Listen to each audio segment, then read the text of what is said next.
नमस्कार, आप देख रहे हैं खबर प्याली और मैं हूं आपके साथ श्रुति श्रीवास्तव। संसद का नाम लिया जाए, लोकसभा और राज्यसभा का जिक्र हो तो आपके सामने गोल भव्य इमारत की तस्वीर आ जाती है। लेकिन अब ये पहचान बदलने जा रही है। बदलती जरूरतों को देखते हुए सरकार ने नए संसद भवन बनाने की तैयारी कर दी है। नए संसद भवन का पीएम मोदी ने शिलान्यास किया। ऐसे में आप ये जरूर जानना चाहेंगे कि आखिर नया संसद भवन कैसा होगा, क्या इसमें सुविधा होगी, नए भवन की जरूरत क्यों पड़ी, पुरानी इमारत का आखिर क्या इतिहास था और अब नए संसद भवन में कैसे और क्या नया होगा। तो आज हम आपको ये सब कुछ बहुत सरल शब्दों में बताने जा रहे हैं। नया संसद भवन मौजूदा संसद भवन के पास ही बनना तय हुआ है।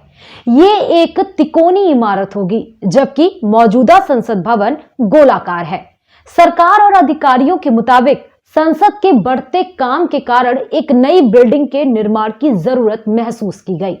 अभी का संसद भवन ब्रिटिश दौर में बना था, जो लगभग 93 साल पुराना है और उसमें जगह और अत्याधुनिक सुविधाओं की व्यवस्था नहीं है।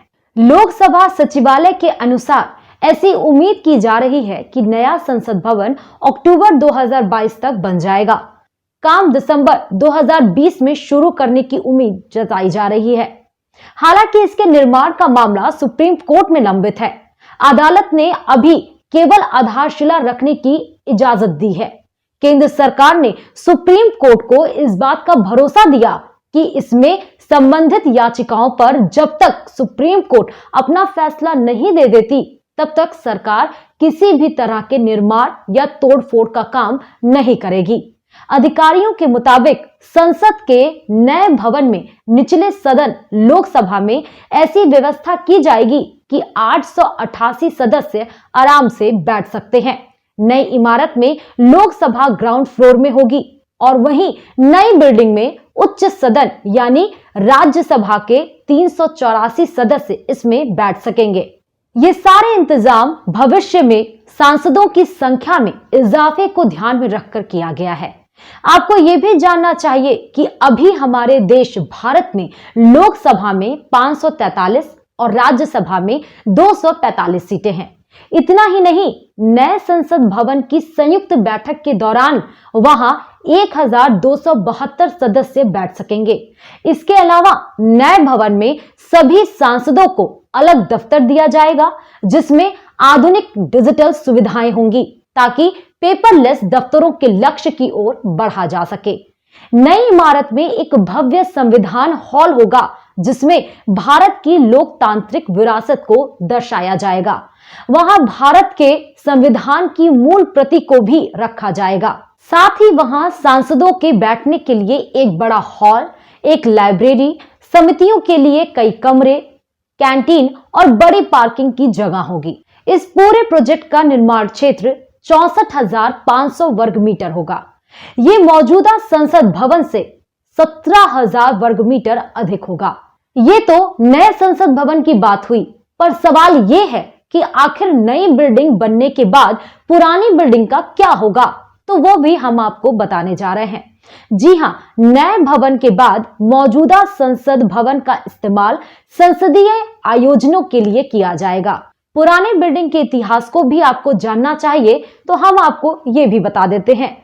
566 मीटर व्यास वाले संसद भवन का निर्माण 1921 में हुआ था। ये 6 साल में बनकर तैयार हुआ था। तब इसके निर्माण पर 83 लाख रुपए खर्च हुए थे।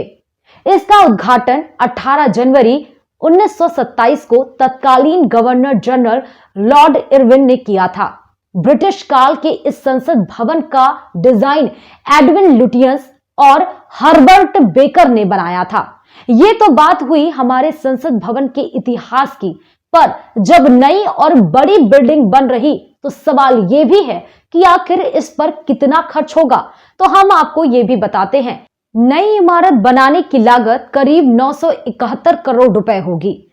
नई इमारत बनाने का ठेका टाटा प्रोजेक्ट्स लिमिटेड को मिला है। उसने सितंबर 2020 में 861.90 करोड़ रुपए की बोली लगाकर यह ठेका हासिल किया था।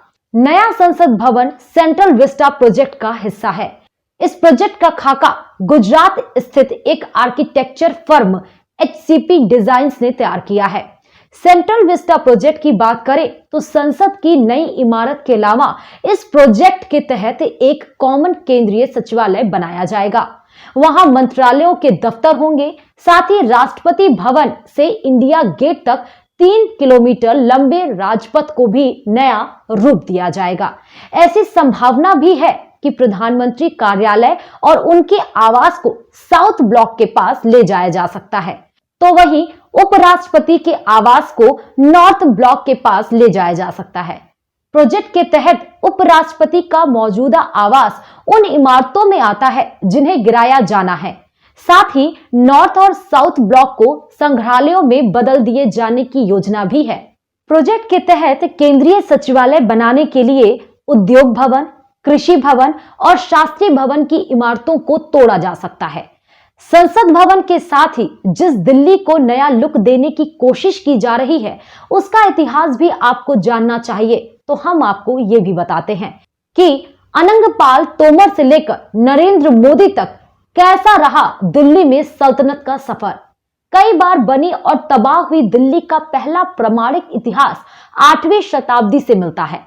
उस वक्त दिल्ली पर राजा अनंगपाल तोमर का शासन था। अनंगपाल तोमर की सत्ता उनके बनाए गए लाल कोट किले से चलती थी। अब 2020 में केंद्र की मोदी सरकार इसी सेंट्रल विस्टा, संसद भवन और दूसरे केंद्रीय मंत्रालयों के दफ्तरों को फिर से डेवलप कर इसे नया रूप देना चाहती है। भारत की हुकूमतें इन्हीं नए संसद परिसर, सेंट्रल विस्टा और कॉमन सचिवालय से चला करेंगी।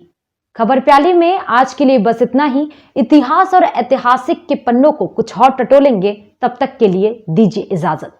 नमस्कार।